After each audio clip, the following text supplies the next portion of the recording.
Welcome to The Explainer. Today we're going to pull back the curtain on a specific term, independent contractor. We'll be looking at it inside British Columbia's home share system to really get at the gap between what that label promises and what it actually delivers. You know, in the working world, that word independent carries a lot of weight, right? It brings to mind freedom, having real control, being your own boss. But what happens when that idea gets put under a microscope? In theory, the promise is pretty clear. You're self-employed.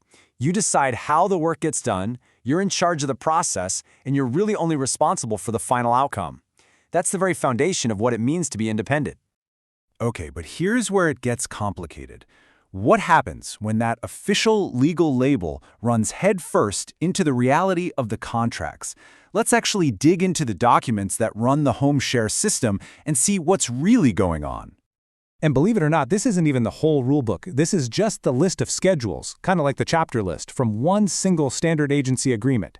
Every single one of these contains its own incredibly detailed set of rules the independent contractor has to follow.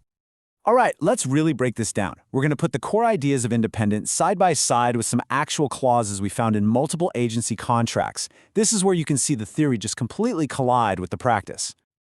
So, one of the first pillars of running your own show is being able to hire help when you need it, right? But check this out. This clause from the Semi-Ama House Society contract says that freedom, well, it's subject to getting the agency's permission first. That's a direct contradiction right out of the gate.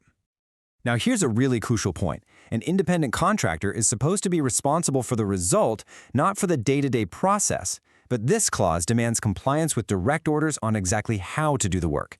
I mean, that sounds a lot more like an employee-employer relationship, not a client-contractor one. This one just shows you the sheer level of control we're talking about. A person's basic, fundamental right to decide where they live is actually restricted by the agency. A decision that should be entirely personal now needs a formal request and a 2-month waiting period for approval. And of course, financial independence is key. But this clause from a Fraser-side contract gives the agency the power to just withhold money based on its own opinion. No judge, no formal process, no outside oversight. It just creates this huge power imbalance. So when you start to stack all of these controls on top of each other, a pretty clear picture emerges. The weight of it all shows a fundamental truth. A provider can meet every single professional requirement and still be left completely powerless by the mechanics of the system itself. Even just the ability to walk away from the relationship is totally lopsided. Agencies can end a contract quickly, easily, sometimes with just a verbal notice. But the contractor, they can face a 90-day notice period and could even be on the hook financially for the client's transition. And this really gets us to the heart of the contradiction. The job is set up for total subordination in practice, but for all the legal and financial paperwork, it gets the label independent. Having only one head, you can't walk through both doors at the same time. This metaphor just nails the conflict, doesn't it? You simply can't be a truly independent business owner and a subordinate who has to follow direct orders.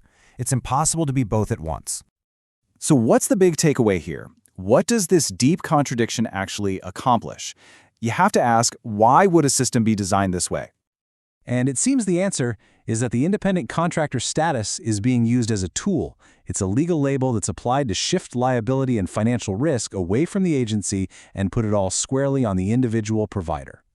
Let's just walk through how it works. Step 1, you label the provider as independent. Right away, that offloads things like taxes, insurance, and benefits onto them. Step 2, you use the contract to keep complete operational control. And the result? The agency gets the best of both worlds, all the power of an employer with none of the responsibilities. Now, the fact that these controlling clauses show up again and again across contracts from different agencies, that really suggests this isn't some accident or a few isolated mistakes.